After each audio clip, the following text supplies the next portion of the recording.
communication for the last 30 years in Tamil Nadu.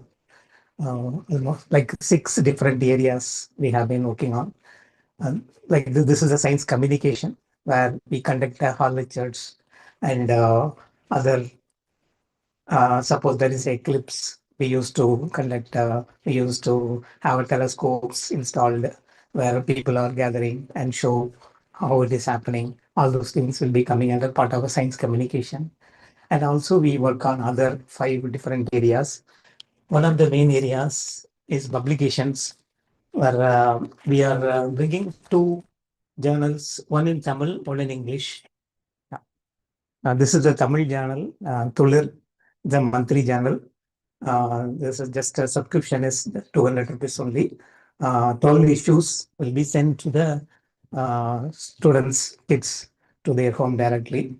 This is one of the science magazine we have been publishing for the past 20 years. This is the only science magazine for the kids, continuously coming without any publicity, without any commercial activities. We have been doing this for the past 20 years. And also we have another English magazine, which is Jantar Mantar, and that is also bi-monthly magazine we have been publishing. If you are interested, you can subscribe it. Both are just 200 rupees only per annum. And also we are publishing many other science books. Eminent scientists from Tamil Nadu, and they have been giving lectures, and we are publishing their articles and books. And other areas we are working on, health is another area. We are working with the government and the non-governmental organization for the right for health. Lot of initiatives Science Forum is taking on the health side. And other areas, men and women are equal. So we have a program called Samam, where there are a lot of programs we have been conducting, how men and women are equal in all the field, and how we can make public aware that how we can fight for the equality of men and women. So that is another area we have been working on continuously. So other programs are Youth for Science and a couple of other initiatives we have been working on. This is one of the major initiative from the South Chennai Tamil Nadu Science Forum, popular science lecture. Today is the 94th lecture. These lectures monthly we have been conducting on English as well Tamil. So Tamil, the next week, the 16th lecture, 15th lecture we are going to have. This is the 94th, this is from English. So the ultimate aim of this science forum is to spread science and make science easily access to everyone, and it's for public. Science is for people. That is what our motivation. That's for our behind spreading. So thank you for attending the session. Thank you for the overwhelming response for this PSL sessions continuously. Now let me hand over the control to Aditya Verma sir for the speaker introduction.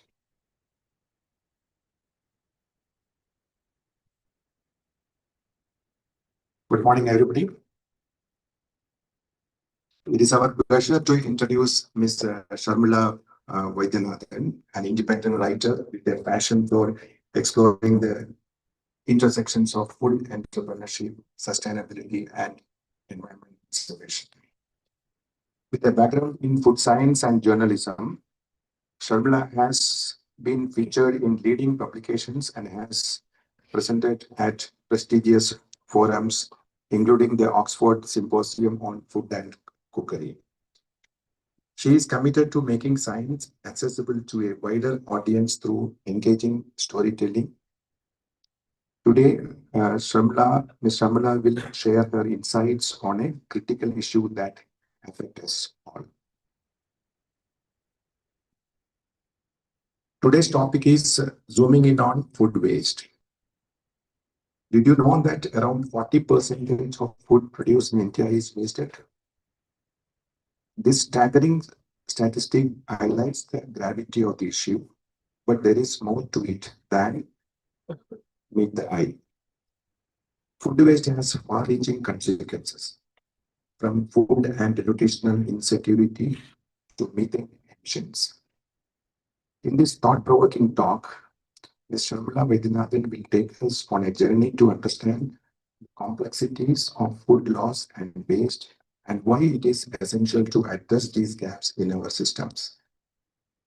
So please join us in welcoming Mr. Sharmila Vaidyanathan. You.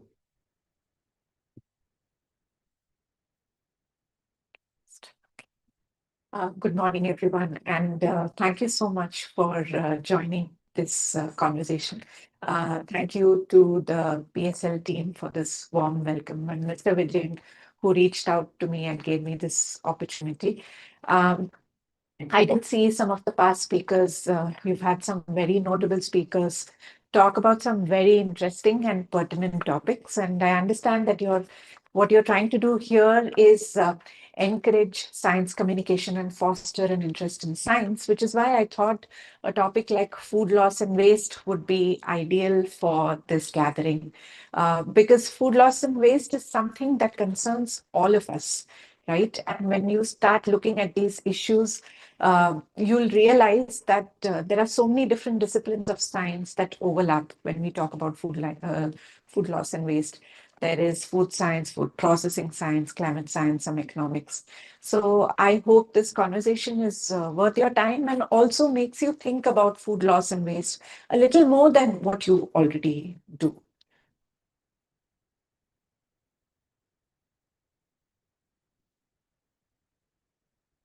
Right. So what we are going to do today is essentially, look at what may look like some very basic questions about these larger issues, which is what is food loss and waste? How much are we losing? What are the gaps in our understanding?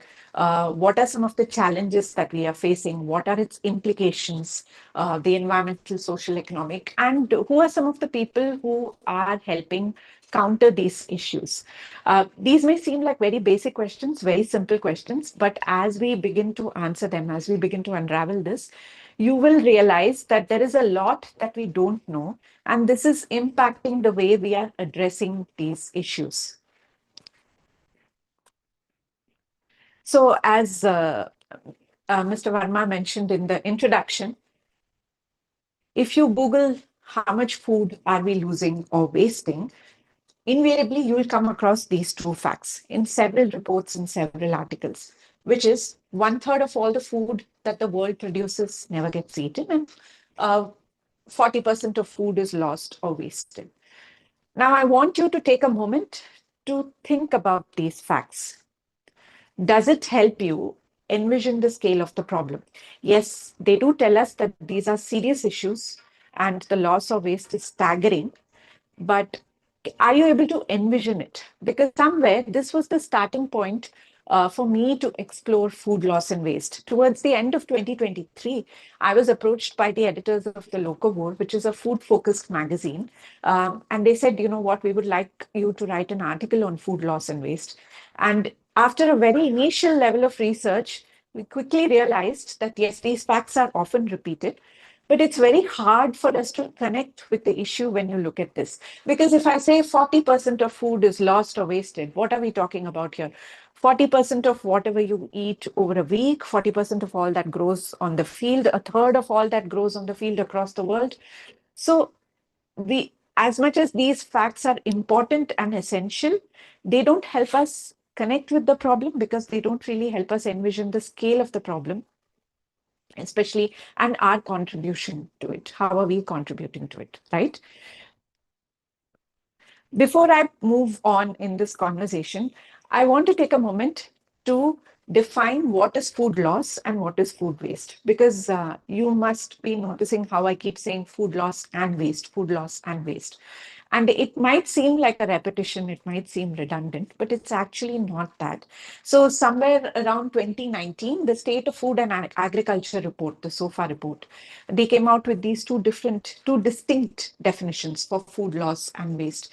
When we say food loss, we are talking about the qualitative and quantitative loss that we encounter during the production, the harvesting, the post-harvesting, processing, supply chain, all the way till it reaches us. And when it comes at the retail stage, the food service sector, which is your catering, your the food establishments, and what we waste at home, the quantitative and qualitative wastage at home, that is food waste. So your initial part of the food supply chain is food loss. And once it enters sort of our domain, it's food waste. Okay, so this is very important. But why is it important? Why did I have to take a moment to actually define these two terms? So as I said, this is from the State of Food and Agriculture report, the SOFA report. And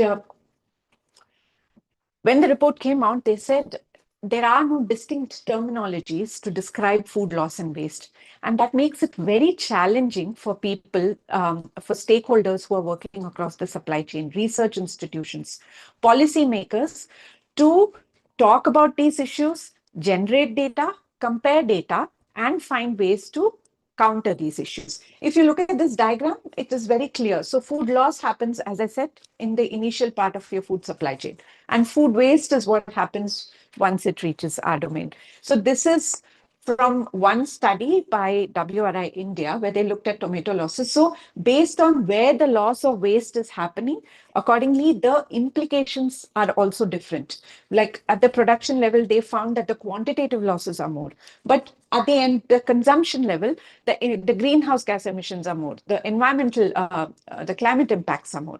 So it is very important for us to distinguish and use these terminologies correctly. Also, in recent times, there has been an increased interest in understanding food loss and waste, which also means they want to generate more data.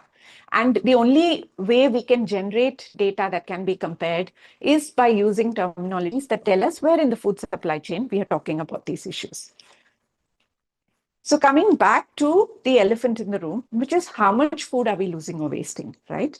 Now, this is data from 3 different disparate sources. So when I started my research for the article, I realized that there are different studies conducted by different research organizations or different reports, etc., that apply different methodologies and also give the results in different units. So for the reader, for even for me to understand and talk about it, for the audience like you who are here today, you definitely want these results in the same unit, so it's easy for you to understand where there is more loss or wastage and compare it. So the first one, post-harvest food loss, 1.53 trillion. This is from a policy report. This supply chain loss is from an article that exclusively looked at supply chain losses. And household food waste is from the United Nations Environment Programme Food Waste Index Report, 2024. So there are a lot of gaps in the data. We don't have like consistent data across the food supply chain. This, I would like you to take this with a pinch of salt, because as I said, I'm using different sources that have approached understanding this differently. But what I tried to do is, okay, let's understand monetary losses, use that as a base, so I can compare these 3 reports. They all gave the results in terms of monetary losses. If at the post-harvest stage, whatever we lose is equivalent to this much. In the supply chain, whatever we lose is equivalent to this much, and the household food waste. So this gives us some idea, and we understand that post-harvest food loss is the maximum right after harvesting, supply chain second, and household food waste is the third chunk. So the Ministry of Food Processing Industries, they have conducted 2 studies to understand post-harvest food loss. I'm going to talk about 2 ends of the spectrum, which is post-harvest food loss and the loss at the household and the wastage at the household level, just for you to understand what I meant by when I said the data comes from different kinds of studies that approach these data generation differently. So as I said, the Ministry of Food Processing Industries, they have conducted 2 studies. One was 2015, that is a decade old. We are not going to look at that. This is from the 2022 study. And as you can see, these results have been given as a percentage loss. So here again, for fruits and vegetables, they've actually given a range, like it is 6 to 15%, 6 point odd to 15%. For vegetables, it is about 4.87 to 11.7%. But this does give us an idea that fruits and vegetables are lost the most at the post-harvest stage, right? And the least. So household food waste. Now, this is very important for all of us because we all want to know how much are we wasting, right? What is our contribution to this issue? This is from United Nations Environment Program's Food Waste Index report. So again, right at the start, they say this is food waste, which means we are looking at the latter part of the food supply chain. So the way they got data on how much household food waste is there in India is they looked at a bunch of studies that were conducted. And you can see these are different studies conducted by different researchers. Also, they've looked at a handful of places. Dehradun is repeated twice, and there's one from Rajam, Andhra Pradesh, Mangalore, Thiruvananthapuram, etc. And even between these studies, if you see, one talks about how it's 20 kilogram per capita per year, and the other it is 88, right? So it varies quite a bit. But if you start looking at the nitty-gritties, if you start looking at how these studies were conducted, you'll see there are more variations. So one study looked at food waste over 24 hours. And one looked at food waste in that region for a week. Number of households were different. And also I think how you collect this weight, how you measure it, etc. So again, this is not representative of food waste, domestic food waste across the country. We cannot say this is, but it does give us a starting point. It helps us understand the issue to some extent and start the conversation, right? So in most reports, in most articles, you'll see what they say, an average of these numbers, which is about 55 kilograms, and that multiplied by the population, we have about 79.86 million tons. So again, this is not representative, but it helps us start talking about food waste at the domestic front. So this is one half of the problem. That is, we don't know how much we are losing or wasting, and we need to generate a lot of data to get an understanding of exactly where we are losing what. The second half of the problem is often when we look at food loss and waste, right, when you see a lot of the articles that are written, you'll see that they examine the issue from the singular lens of loss of food, loss of wastage of food, right? They say don't waste food, be mindful of how much you're wasting, etc. But this is a very multifaceted problem. And as Mr. Verma said at the introduction, it has so many different implications. Just think of how many resources go into cultivating, maintaining, and storing food, right? There is organic inputs, fertilizers, seeds, labor, so much time that goes into it, water. So when you lose or waste food, you're actually losing out on all those resources as well. And when you start thinking of the resource loss, it accelerates the need to counter these issues. So the International Rice Research Institute, for example, said, and this is average, it will vary based on what rice is cultivated where. It takes about 2,500 liters of water to grow a kilogram of rice. So if we assume like a bucket of water has 20 liters, we're talking about 125 buckets of water. And the reason I put this fact is, doesn't this make it closer? Doesn't this bring the loss closer to you? 125 buckets of water is just lost, right? So it is a resource problem. It is also a nutrition problem. If I say food waste, what are the images that come to your mind? Rotten food, like scraps of food in your dustbin, food that is thrown on the street. That doesn't look like a nutritious resource to you, does it? It definitely looks like waste. But not all the time is this waste. Not all the time is this something that has to be discarded. So this is, again, an average estimate. It will vary based on the source of food waste, but researchers have found that food waste still contains so much protein, lipids, carbohydrates, etc. One very good example of this, if you go online, you'll see coffee sludge, what is left behind after you make coffee, or even industrial, when they make instant coffee, the sludge that is left behind. It's a good source of fiber. And there are experiments online, if you'll find that it's available to everyone, where they've tried to include this coffee sludge in making cookies, for example, just to make it more nutritious, increase the fiber content. They've done studies where they've tried to add this fiber in various percentages to see how the cookies are. But when you start looking at this waste, depending on the source, as a source of nutritional components, then it paves the way for more product innovation. And this is where I want to take a moment to talk about upcycling food waste.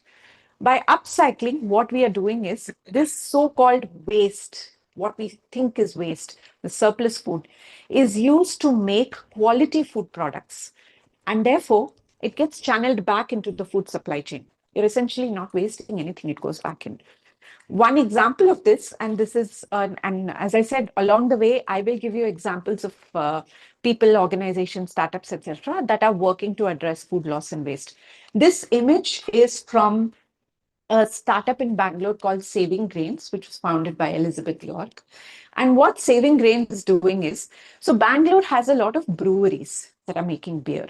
So the process of making this is essentially barley or other grains as well, but let's go with barley. Barley is germinated and then it is dried and it's made into what they call is a grist powdered grain, which is then hot water is added to it. So the sugars are released into the liquid part of it. This then goes into your the beer making process, the fermentation and everything.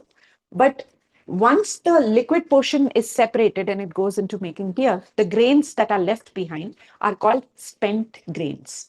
So this was essentially a waste, but spent grains have a lot of fiber content. So the sugars have gone into have gone for beer making. They still have some protein. They have various phytonutrients, etc. So what Saving Grains is doing is they are taking this spent grain fraction and they are trying to use it to make products such as atta, fortified atta, which is better in nutrition. They also experimented with making laddus and cookies, etc. They've currently paused production because they are working on product development. But by taking this spent grain and channeling it back into various products, they're actually upcycling this waste, right? And the waste is essentially eliminated. So this is when we start looking at food waste as a potential source of new compounds that can enrich a food product, nutritionally enrich a food product. You're eliminating waste, and it paves the way for so much product innovation. We've talked about resource problem. It's a nutrition problem that helps us think about upcycling food waste. It's also a mindset problem. I want you all to think about the last time you went to buy fruits or vegetables. You went to the market, your supermarket, your vegetable vendor. How did the fruits and vegetables look? How did the tomatoes look? All red, round, perfectly shaped. Apples, all almost similar, your capsicum green, all again similar in shape, not many blemishes, nice to look at. But nature doesn't work like that, right? It's not a factory. When you go to the farm, it doesn't produce things that all look similar. Have you ever wondered why the fruits and vegetables, the carrots all orange long, look so similar? That's because we like to buy and look at food that looks aesthetically pleasing, right? And globally, there is a movement that is called the ugly produce, the ugly fruit and vegetable, the wonky fruit and vegetable movement, where they are trying to shift focus on how sometimes your tomatoes might look like that. They might have a dent in between. They might not be perfectly shaped. Sometimes they might be a little bigger than the average tomatoes. And just because it doesn't fit the market standards, and just because people are not going to buy it, they are lost or or destroyed before they reach the market. I don't know how much of this losses we are not measuring it. This is just something that happens. Sometimes farmers do it at the farm level itself because they know by taking it to the market, they are not going to get anything. Sometimes it happens later down the food supply chain. But this is a mindset problem because we are discarding fruits and vegetables because they do not look right. So again, I want to take a minute to talk about the misfits. This is a food startup. You can look it up by Aditi Jhala.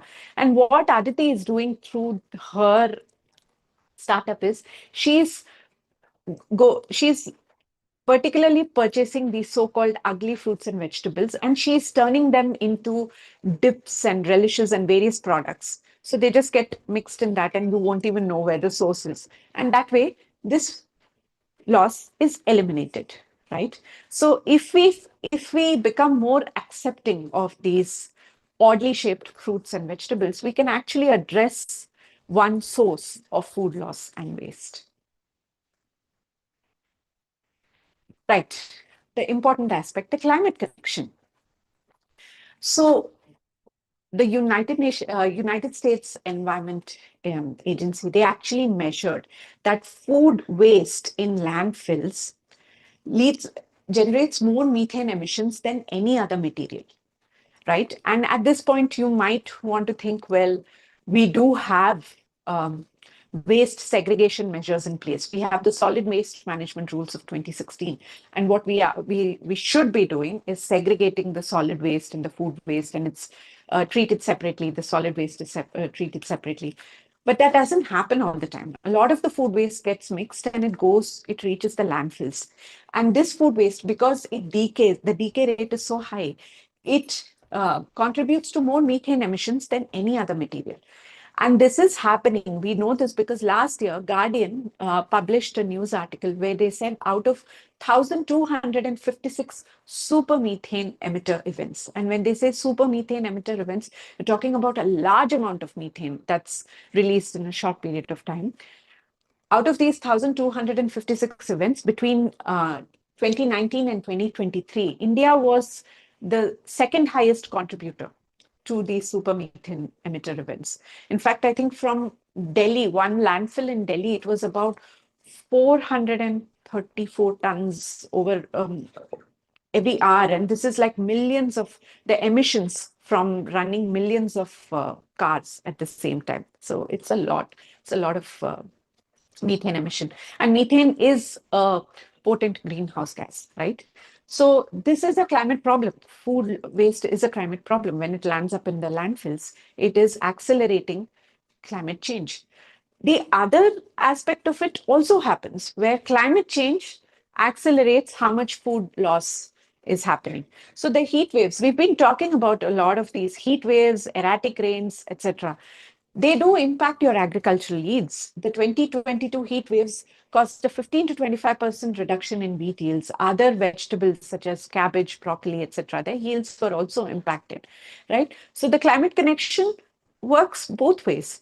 And another aspect that's often not linked to food losses, researchers are also observing that as it becomes warmer, the pest plant interactions are also getting altered.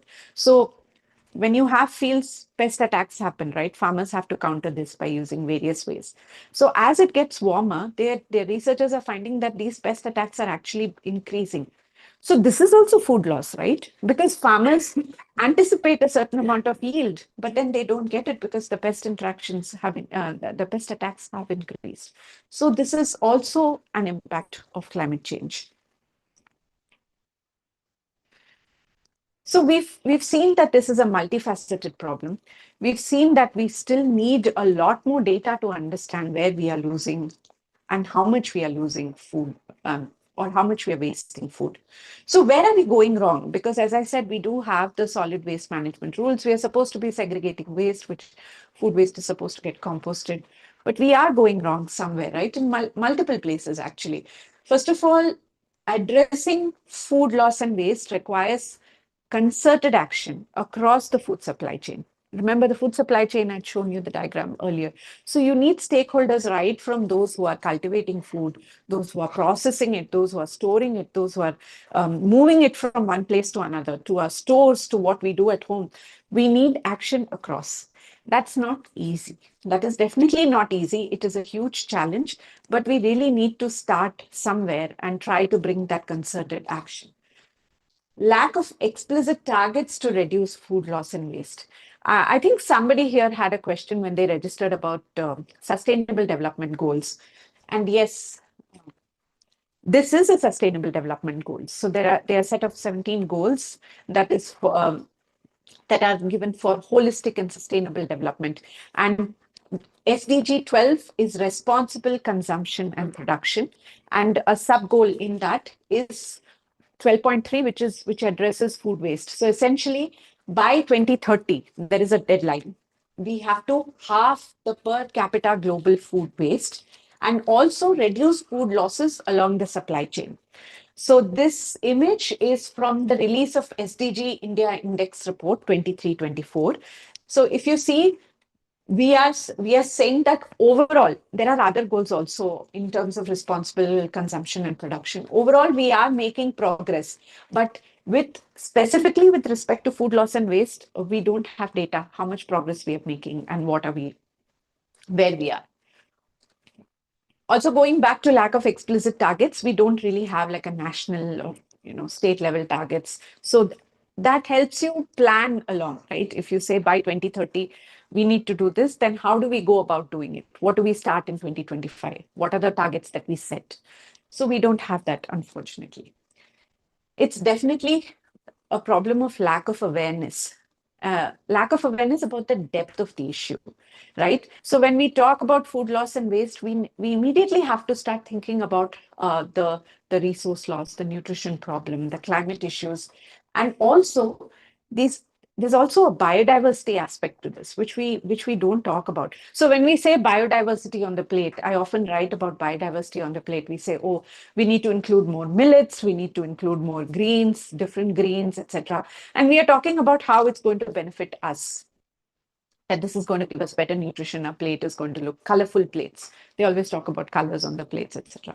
But there's a biodiversity aspect to it because so many of these indigenous sort of rice varieties or so many different fruit varieties are not purchased by us. So then farmers, they don't have a market for it. They use as much as they can and the rest gets lost, right? So for another article, I had interviewed a farmer from Wayanad, Mr. Rajesh Krishnan.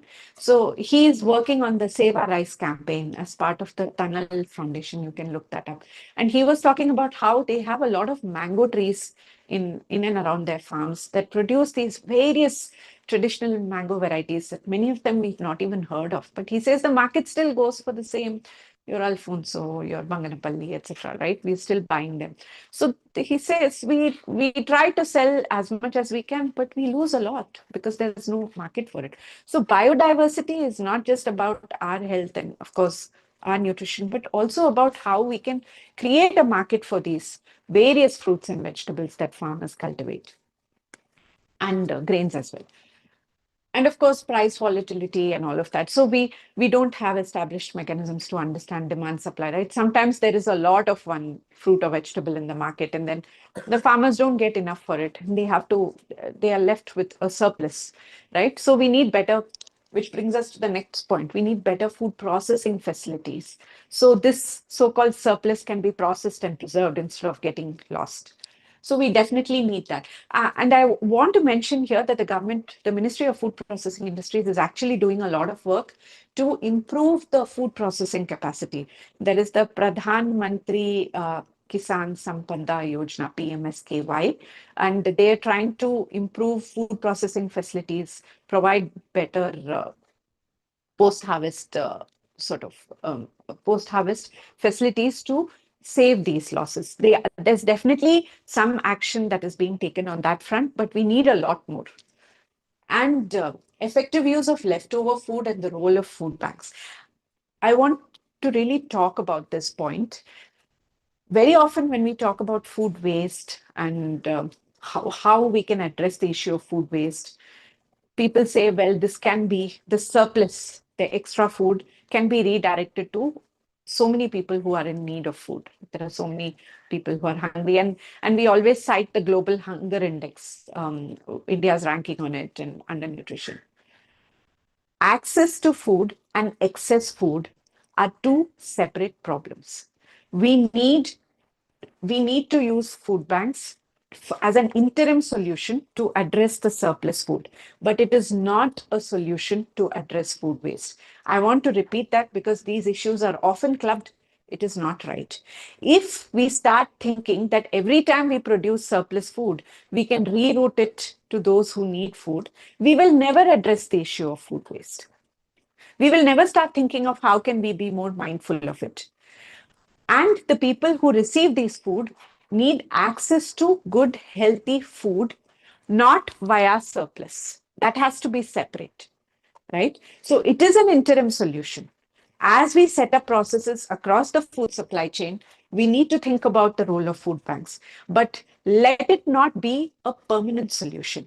So during the research for my article, I'm going to use this example so you get a better idea of what I'm trying to say here.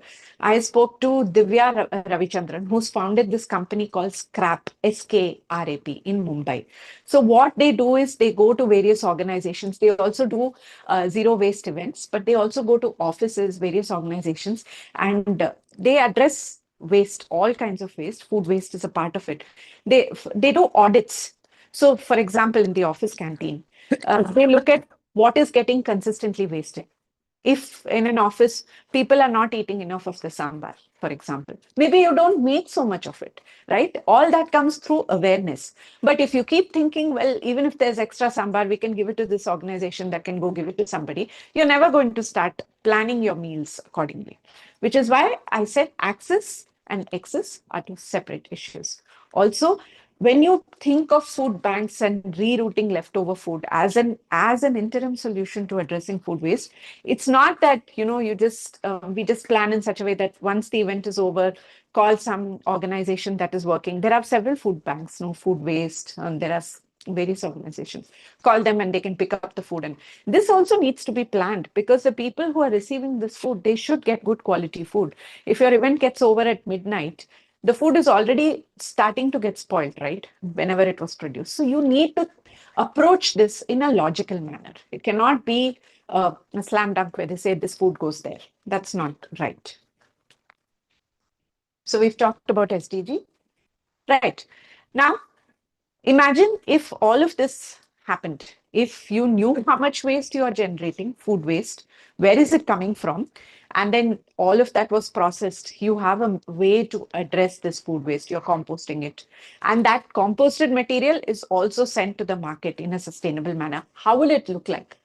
It would look like this beautiful garden, which is part of the Clean Kunur initiative. The building next to it is actually a resource recovery center where they recover reusable material from waste products. So Clean Kunur is a social initiative where people have joined hands with the Kunur municipality.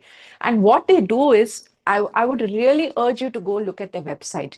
They publish data on a weekly, monthly, daily, weekly, monthly basis for all waste and food waste also. They'll actually give you can get a breakdown of how much food waste is obtained from which source: household waste, butcher waste, market waste. For that day, what was the collection? All of this waste is, they have an effective means of segregating. First of all, food waste is separate. They know which source, from where all of this waste is coming. And then that waste is then composted. They analyze the compost, and the compost is actually given to floriculturists, horticulturists at a reasonable rate. So it is also distributed. So this garden is also, that's how it's enriched. So this is a great example of how, if we have concerted action, if authorities and people can work together, then you get something as beautiful as this. There are some other waste warriors also that I would like to mention here. And I just want to say this is just the tip of the iceberg. If you go online, you'll find so many people who are doing some amazing work to address food loss and waste, right? So Way Cool, they are actually providing technological solutions across the food supply chain. They are doing many things. There are a lot of things that they are doing. So they do demand forecasting. They have nice storage facilities where they store food with the right temperature, humidity, so it doesn't get spoiled. They help in packaging, and based on their demand forecasting, they make sure that much of the grain or vegetables go to the market, so it's not lost. So they have various solutions. I would really urge you to look up their website. Invaluables Bengaluru. This is actually a social media handle. The image is from their Instagram account. So when we talk about food waste, and when we talk about any conversation on waste in general, we rarely think about the people who are collecting this waste, the waste collectors. What are they going through when they are the ones who are sorting our waste, right? With food waste, one aspect that rarely gets any attention is, now we all order a lot of food and they come in these takeaway boxes, right? So sometimes half-eaten food is just discarded along with the box. So this lady here is actually talking about that when she opens these boxes, once it reaches the landfills, the terrible stench that she has to work with. She uses the hand to separate the food waste and clean, separate the box later. What are some of the health issues that they face because of this? We don't think about it. And Invaluables Bengaluru is doing a great job of actually shifting the spotlight on waste collectors and the troubles that they are going through, right? So it's a very simple thing if you think about it. We just have to wash the box and discard the food separately, wash the box and discard that separately. But you will be surprised at how often that does not happen. And these people face the brunt of it. Vardhaman Agrofresh, what they are doing is actually they have temperature controlled storage units, but very interestingly, they work mostly with tomatoes and I think apples also. So if there is a surplus harvest of tomatoes and the market doesn't need that much, then they take this tomato and make it into purees or something, which is sold, right? So that way that loss is being reduced. So that is one thing that this company is doing. And Plantix, this is actually a Germany-based startup, but they've worked with ICRISAT in India, and they worked with farmers in India to collect data, and they have an AI interface. So what they help farmers do is in India, if the farmer sees that there is some discoloration in the leaf or there is something about his crop that is not looking right, then the farmer can take a picture of it and upload it, and then they provide diagnostic suggestions. So they're based on that, they'll say, probably this is the disease that's impacting your crop. You should do this. So that way they are able to prevent loss at the farm stage. So that's a very interesting, sorry? So Plantix, like I said, ICRISAT is a government research. Yes, they've joined hands with ICRISAT and they've worked with them, right? So that's definitely there. And as I said, the food processing part, there is a lot of government support that's coming. There's a lot of, and I think just on 10th of September, Niti Aayog had a meeting on how to improve nutritional and food security in India, and they are coming up with I don't know the details, but they did have a very food focus. Right. So the Ministry of Food Processing, as I said, collects data and they're trying to do this. But that is one of the things when I was doing research, WRI India, they have a food loss and waste program. By that, I mean, they are publishing a lot of reports and doing a lot of research. So that's one thing that they mentioned, that it would be nice to have a separate, like, just for food loss and waste, considering the gravity of the issue. Yes, that would be great. It is, as I said, as we, with sustainable development goals and with increasing need for food security, it is being talked about. But the focus is essentially on post-harvest and food processing. I think, as I mentioned, we definitely need to think across the food supply chain. That is not there yet. Right. So food loss and waste are complex systemic challenges. Science is very important to understanding this issue and finding ways to counter it. This is definitely a science related topic in various ways, as you've seen through the presentation. So measuring waste, the only way we can address something is when we know what we are doing, or when we know how much is out there, how much is lost, how much is wasted. So measuring is a first step, and there's definitely an urgent need for better data and for more innovative solutions across the food supply chain. Thank you.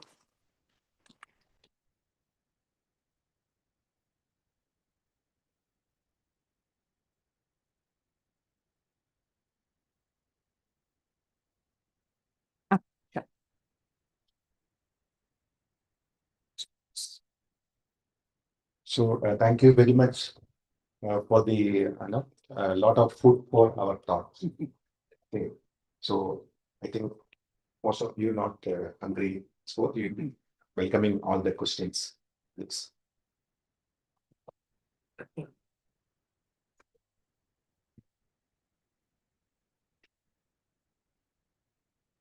So, good afternoon, ma'am. It was really a thought-provoking, session, and I really liked your tone. The way you explain it is very calm and composed, so it Thank makes you. me listen more. Thank you. Next, I would just like you to recommend me or tell us how we can right now start away right now going after home. How we can start implementing some of the ideas to stop this food waste and all these things. Right now, I want to start that thing. So you can just tell me some of the steps that I can follow. Thank you. I think someone.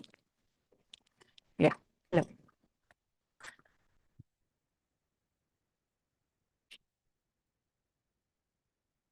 Did I say this?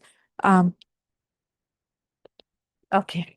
So thank you so much. I think I'm glad you asked that question. As a first step, I think be very mindful of meal planning at home, what we are cooking, how much we are cooking with. So I think I come here not as an expert, but as someone who's learned through writing and researching, and I myself found so many mistakes that I was making, right? So sometimes there's enough food, but I feel like eating something, let me order food. We all do those mistakes. So I think being more mindful at home and also finding interesting ways to use different kinds of grains, different kinds of fruits, different kinds of vegetables, create a market for those. Let's not buy the same things. So those are things that I'm trying to incorporate. So they say, right, meal planning for chefs, and meal planning is not just for chefs, even at home. If we can be really mindful about what we are going to eat through this week, through the day, and buy our fruits, vegetables, groceries accordingly, I think that would be a great first step. And support farmers by buying these. So it's not easy to buy those, as I said, the ugly fruits and vegetables is not like they're widely available. But if you do see something like that, say it's okay, I'll buy it. I'll still use it. And also buy different types of fruits and vegetables, the lesser known varieties. I think that would be a great step. Yeah.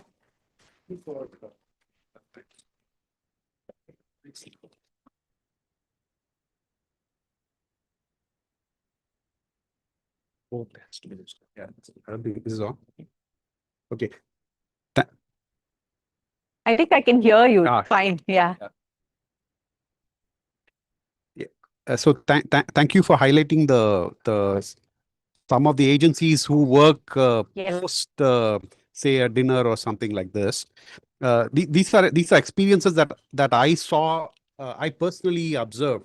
Right. So like just yesterday night in a very fancy location at 10 p.m. or something. Right. There's this guy who comes with bags of food. Yes. And he's got a camera recording it. Yes. Waking up people who are sleeping on the Yes. Yeah. on the pavement. Yes. And like handing out these food packets. Yes. Yes. And so next day I walked the same place. Right. It's just those bags are just lying idle. Absolutely. So Right. so the well-meaning organizations. Right. But the execution is like, yeah. Yes. Then there's another example in Bangalore airport. Right. So these guys were handing out 1 kilogram coffee rinds. Right. For checked-in passengers, in the checked-in area. Right. So they're supposed to take that home on the aeroplane, which is going to burn so much more fuel carrying that 1 kilogram. You can calculate this. Right. Because its weight is. Yeah. So the greenhouse emissions by just carrying this 1 kg compost thing. Yeah. So it's this is a coffee Yes. chain which I saw. Right. So some organizations kind of like end up, although well-meaning, they end up Yes. causing more trouble. Yes. Yes. So that's one. How do you advise? I can. How do people advise these? The second, that's one question. Right. The second one is these containers that people use to Swiggies and all these Yes. tomatoes. Yes. Why is there a way to standardize these food containers, like metal containers? Yeah. Right. So which can be recyclable. So you just have to get that policy kind of going. So for your first question, right, I think I'm glad you brought that up, where you said people, thank you, where you said people woke up, they were woken up while they were sleeping at 10 and handed food. So nobody can eat that, right? Right. If I wake you up at midnight and say, here's some leftover biryani. Will you be able to eat it? No, not really. You are already sleeping. So the way to address this is contact. There are organizations out there that do it in a systematic manner. Like I said, scrap what I mentioned. You don't plan this after your event. That is where the mistake happens. This gets planned before the event. So you talk to these organizations who have a plan in place where they say, okay, your event is going to go on from this time to this time, but at around this time, we'll come and check on how much food is there surplus and we'll start rerouting it. These are things that are planned as a part of your event. So with respect to event management, and I'm talking, you can contact organizations that will work with you on waste management before, not after. You know, not after everything is done and you call them and say, can you please come and take all of this, right? That is one way to address it. Then what they do is they already have assigned hunger spots where they can go and give this at a reasonable time. They ensure that the food is still edible, it's good for them. So all that planning comes along with your event. That is with respect to events. With weddings and other things, yeah, it's challenging, right? Because you can't have less food. You really need enough for everyone. But again, if you can work with someone who can take it later and probably compost it and use that compost or something like that. So those are things that have to be planned ahead, not later. And with the second question, the takeaway boxes, right? So it's challenging again because this incurs a lot of cost for these restaurants and all of that. When you say steel dabbas, there are like food catering companies at the smaller scale. I know one or two in Bangalore. I think there's some in Chennai also, where they'll give you your food in a stainless steel dabba and they'll come back and collect it later. This requires additional work. There are more steps. It adds some cost, which will also reflect on the cost of the food. So it is challenging. We don't have a good solution. There are companies, food companies, that are trying to work with sustainable packaging material. I think that would be a better place to start than steel dabbas, because that's a little back and forth.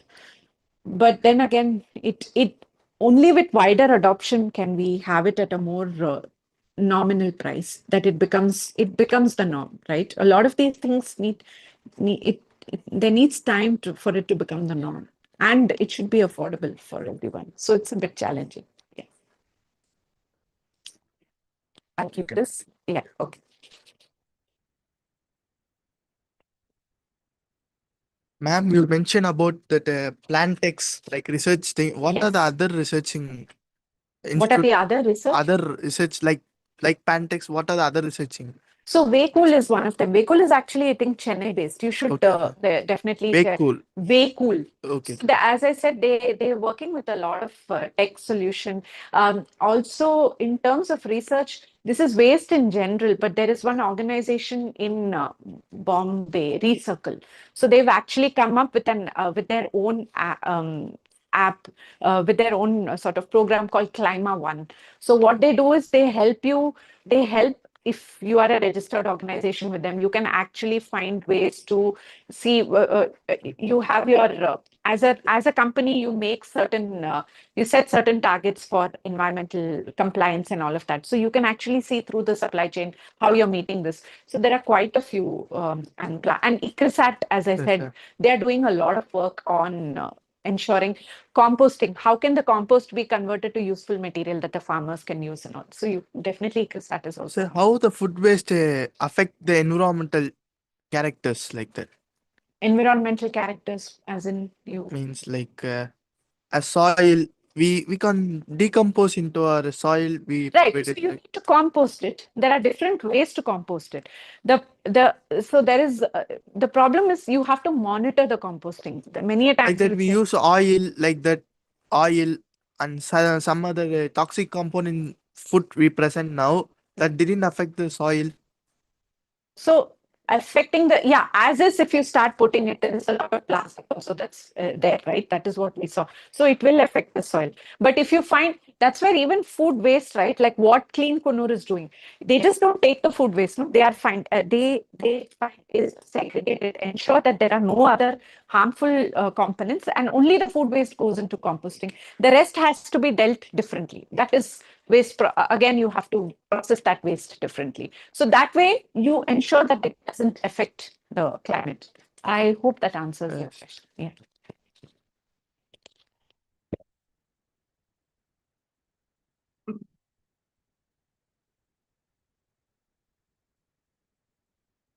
Yes. Yes. Thanks for highlighting the issues faced by the food collectors, ma'am. Yes. So I think it is not just in.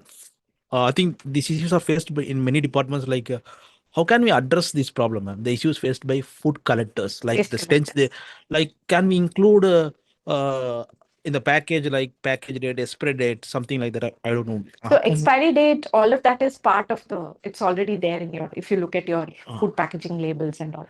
The problem is not with that you discard, right? The eaten food that's Yes. discarded in these boxes, or when food waste is not entirely separated, like his question, what he asked before, it gets mixed, bunched with other things, because they have to physically then separate these things. So the way to address this is, at when you are separating it, ensure that you all, actually, this is something honestly that I also, I'm not, again, as I said, I don't come here as an expert. I'm sharing what I learned. And when I got to know of this, the first thing I started doing is, every time if there is a box of food, if there's something left over, I dispose that separately. I wash the box, keep it for drying, and that is disposed separately. It's a simple step that even at home I told my parents and all. So that's one way to, that's just a simple, you have to give them waste in a way that it's easy for them to handle. That is a first step. And we really need to do that now before we talk about anything else. And of course, give them, and this is already happening, they are given like gloves and all to work with, the personal protective equipment, that is happening. But we ensure that from our end, the waste is segregated. Right. The other kinds of cook, we have been concentrating on cook. Waste coming from the cook. For instance, unsold. That is the market waste, right? Market waste, I think at least apart from this. So, yeah, so commercial. So in the solid waste management rules, for example, if you if the extra market waste, right? Can it be converted in some sort of commercial? Yes. So that is, for that, there will be the incentive. Yes. Coming from financial. Yes. That, so that is where the food processing capacity, as I said, the Vardhaman AgroFresh, there are people, and what they're trying to do is, if there is more, like you said, more of one, you take that and you make it into a puree, or you provide cold storage facilities such that these fruits and vegetables can be maintained for a longer time. It will not be cost effective. It will not. So that also counts. That also counts. It will not be cost effective. Rightly said, these technologies. Maybe it is. People just think in terms of cost effective. Right. So the most ideal scenario would be to have a demand forecasting where not all farmers grow everything at the same time. So this happens, I think, if you just look up news articles, you'll see farmers destroying tomato crops because suddenly the tomato prices plummeted. And then if they go to the market with their tomatoes, they'll actually get less than what they've put in, right? So it's, like I said, it needs multiple players. On one end, you need to be able to give them cold storage, but on the other end, we cultivate food in such a way that we are able to forecast the demand, and it's not like there is too much of one thing growing and very little of another thing. That's very, very challenging, very difficult, but we have to start somewhere. If we can start even pilots, trials, it would be great. Yes. Yeah, I wanted to ask about the thing you told the Mughali, right? About things wasted in weddings, which is they are bringing after 10 o'clock. After 10 p.m., they are giving to the poor people and homeless people. Yeah. So I have seen NGOs which serve food, like which buy packets daily on a daily basis, and they serve like after they sleep, like so because of the less traffic or various reasons. So like, what do you tell them? Because weddings we can't stop, like after they have to plan, or they can't plan also, but these things can be planned, which are done in a day-to-day basis. So there are many NGOs. Yeah, so also I want to say that it's challenging for them also. There are some of these organizations are actually voluntary, right? A lot Yeah. of people volunteer to help. They come late. They have to finish their work and then come and then pick up the food and then go give it somewhere else. So it would be very easy for us to have this conversation here and say, oh, but they should Yeah. be there, they should pick it up by 6, they should deliver it by 7. But these are all people who are volunteering their time. They are doing it. If it can be channelized through some NGO support where there are people who work in shifts or who ensure that, Yeah. then it would be great. But Other reasons also will be there, like there will be less traffic because Correct. the time you are saying is peak time. absolutely, So there are logistics reasons there because is logistics issue. they will say like when the shops are open, they will be scrolling. So after the shops are closed, we are delivering. That's what So I said. these are the things because these are Challenge- platform dollars we are speaking about. If shops can have tie-ups with some of these organizations such that there is an understanding of how much waste is generated and when it can be distributed at an ideal time, then it would be great. So it all comes with planning. But also, as I said, it's a lot of this is and a lot of this is done through voluntary work. So it is very hard to stipulate times and tell them that this has to be done. Yeah, because there are many reasons. Because now there is stray dogs feeding also. Yeah. There are multiple issues, arrest being made. So in this Yes. time and age, everything is controversial. Exactly. So and another question I want to ask is, even government is advising to segregate the waste Yes. and public. So they are saying that segregate the plastic waste. Right. So give us two garbage like The wet waste and dry yeah, waste. food waste. Do it, compost it in your home and use it in your gardens itself. They are saying that don't give us. Right. So give us only the plastic waste because you can't recycle it. Yes. But there are plastic. If you give it segregated, we will give it to plastic recycling things which are the manufacturing hubs which are recycling the plastic also. So we will give it. For marathons and all, they will give the plastic waste to some companies. Right. So they recycle it. So government is also advising this, Yes. but it is very tough to implement it because of the Yes. cost involved in composting, and Yes. many homes are not having gardens nowadays. That is the reality. Because Yes. apartments are there. So what is the solution you will be? So I think it's already there. I think for like large scale residential complexes, it's not that I mean, it would be great if I could do it, but if a residential community can come together and have a common composting facility, They can, because water and all they. if that goes into the common areas, then that is also, and it's being followed in certain residential communities are trying to follow that. Yeah, they can give Yes. it to Yes. in a bunch. Yes, So another waste is taken as it, and in the community it gets composted. And that is also, I think, part of solid waste management rules is that restaurants and other facilities, but places many are not following, like small restaurants and all. it is, They are throwing it in the residential areas. Like they are throwing it in the garbage only, but in the residential, and they are not segregating. so instead of thinking as each person does it, as you said, not everybody has gardens. We live in apartment complexes. If we can think in terms of community, but that requires again, concerted action from authorities and communities coming together. That's how we can. Another small question is, what do you say about that I don't want to name Tupperware plastic containers which are used in containers, because you told about Swiggy, Zomato. No? Right. We don't know much about those, but people who are going to what, they are also carrying the plastic. That's fine. So the problem is not the container. The problem is disposal. That we dispose it all together.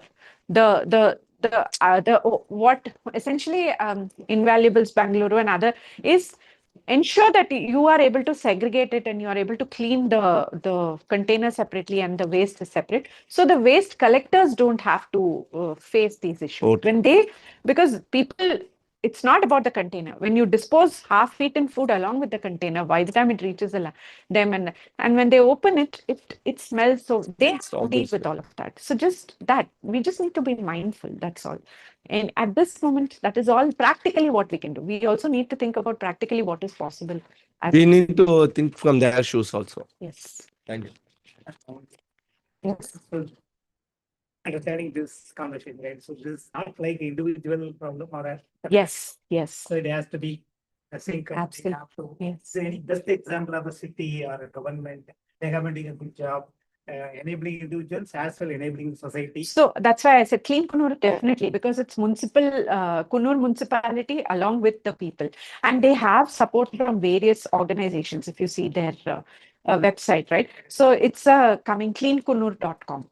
Yeah, it's both. So I think that's why I wanted to put that example, because and they don't just work on food waste. It's the image had a resource recovery. They work on all. They collect all waste. The food is separated. The plastic goes to some recycling, and it's both they work together. So that is an example that definitely we should. Clean Kunur, cleankunur.com. Yeah. Always they given plastic covers. That also makes always finally we given plastic covers to do. Ideally, that shouldn't be the case. Yeah. Segregate everything. Yeah. Finally we give it plastic covers. No, so I mean, especially that is a challenge, and that again, like he said, it individual and community action. So, for example, in our apartment in Bangalore and some of the neighborhood apartments, if you keep your waste in a plastic bag, they will not take it. So it has to be kept in like we have a bucket kind of thing. They take it and then we clean the bucket. That is a that is a problem. Absolutely. Yes. More concentrate on the innovative solutions, avoiding waste, other than producing waste. So we need a little bit of both, because as I said, there are multiple. Yeah. Right. More effort should be put in there. Culturally, Yes, yes. make it waste Yes. to avoid. Yes. Producing. And that is why I said understanding the depth of the issue will definitely help, right? Because as long as we keep talking about food waste in terms of, like they say, oh, coriander, don't just separate the leaf, use the stalk, don't waste it. Yes, that's important. But we have to increase the scale of the conversation and say, look at the various impacts, look at how many people it's impacting, how it's impacting the environment. Then I think, like you said, this conscious change will slowly start happening. And I speak out of experience. After I started reading this, as I said, small things slowly started changing in the way I was dealing with food. I'm not a waste warrior. I'm not close to what these people are doing, but some conscious efforts are coming through.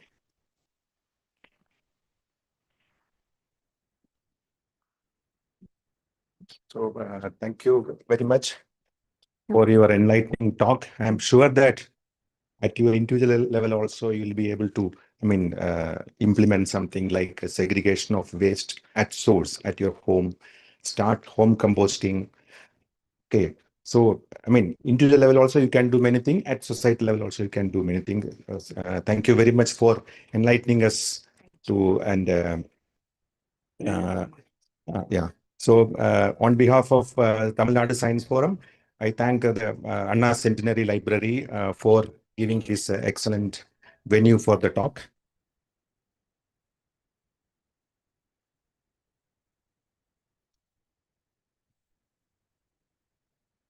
So, on behalf of Anna Centenary Library, Mr. Manikandan want to honor Ms. Sharmila. Thank you.